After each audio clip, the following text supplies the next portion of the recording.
Bubba, you come in here. May Searle stood angrily on the porch. You get in here and sit down at the table. All right.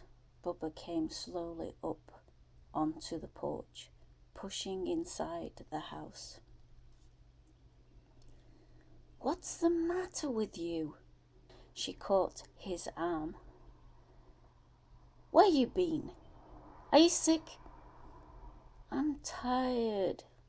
Bubba rubbed his forehead. His father came through the living room with the newspapers in his undershirt. What's the matter? He said. Look at him, May Searle said. All worn out. What you been doing, Bubba?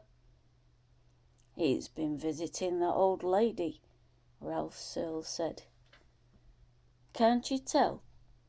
He's always washed out after he's been visiting her. What do you go there for, Bub? What goes on? She gives him cookies, May said. You know how he is about things to eat. He'd do anything for a plate of cookies. Bub, his father said, listen to me. I don't want you hanging around that crazy old lady anymore. Do you hear me? I don't care how many cookies she gives you. You come home too tired. No more of that. You hear me? Bubba looked down at the floor, leaning against the door. His heart beat heavily, laboured. I told her I'd come back, he muttered. You can go once more, May said, going into the dining room, but only once more. Tell her you won't be able to come back again, though. You make sure you tell her nice. Now go upstairs and get washed up. After dinner, better have him lie down, Ralph said, looking up the stairs, watching. Bubba climbed slowly, his hand on the banister. He shook his head. I don't like it, he murmured. I don't want him going there any more. There's something strange about that old lady. Well, it'll be the last time, May said. Wednesday was warm and sunny.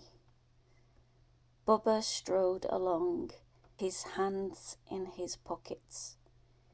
He stopped in front of McVein's drugstore for a minute, looking speculatively at the comic books. At the soda fountain, a woman was drinking a big chocolate soda. The sight of it made Bubba's mouth water. That settled it. He turned and continued on his way, even increasing his pace a little. A few minutes later he came up on the grey, sagging porch and rang the bell. Below him the weeds blew and rustled with the wind. It was almost 4 o'clock. He could not stay too long, but then it was the last time anyhow. The door opened. Mrs. Drew's wrinkled face broke into smiles. Come in, Bernard. It's good to see you standing there. It makes me feel so young again to have you come visit. He went inside, looking around. I'll start the cookies. I didn't know if you were coming. She padded into the kitchen. I'll get them started right away. You sit down on the couch. Bubba went over and sat down. He noticed that the table and lamp were gone. The chair was right up next to the couch. He was looking at the chair in perplexity when Mrs. Drew came rustling back into the room. "They're in the oven. I had the batter all ready now." She sat down in the chair with a sigh. "Well, how did it go today? How was school?" "Fine." She nodded. How plump he was, the little boy, sitting just a little distance from her, his cheeks red and full. She could touch him, he was so close. Her aged heart thumped. To be young again. Youth was so much. It was everything. What did the world mean to the old? When all the world is old, lad.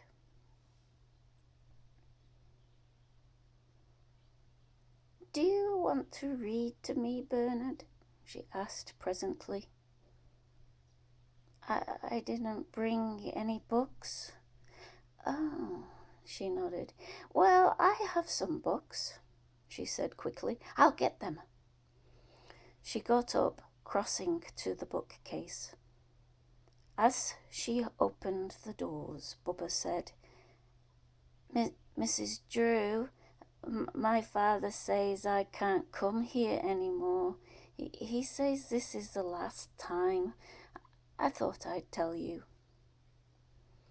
She stopped, standing rigid. Everything seemed to leap around her, the room twisting furiously. She took a harsh, frightened breath. "Bernard, you're not coming back?" "No, my father says not to." There was a silence. The old lady took a book at random and came slowly back to her chair. After a while, she passed the book to him, her hands trembling. The boy took it without expression, looking at its cover. "Please, read, Bernard, please." "All right." He opened the book. "Where'll I start?" Anywhere, Bernard." He began to read, slowly, monotonously. Against the window a fly buzzed. Outside the sun began to set, the air turning cool. A few clouds came up, and the wind in the trees rushed furiously. The old lady sat close by the boy, closer than ever, hearing him read, the sound of his voice, sensing him close by.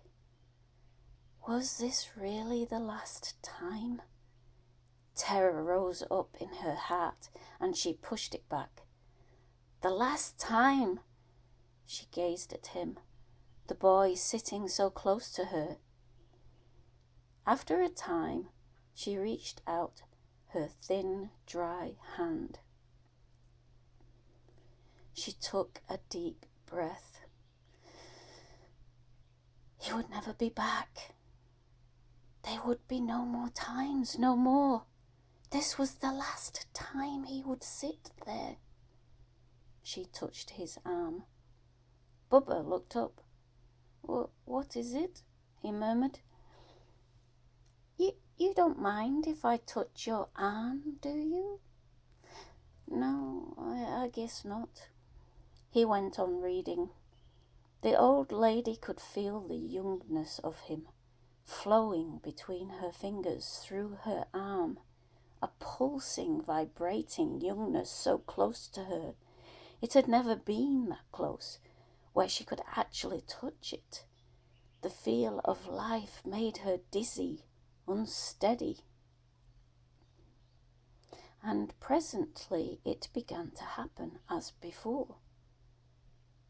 She closed her eyes, letting it move over her, filling her up, carried into her by the sound of the voice and the feel of the arm. The change, the flow was coming over her, the warm, rising feeling. She was blooming again, filling with life, swelling into richness as she had before, once long ago.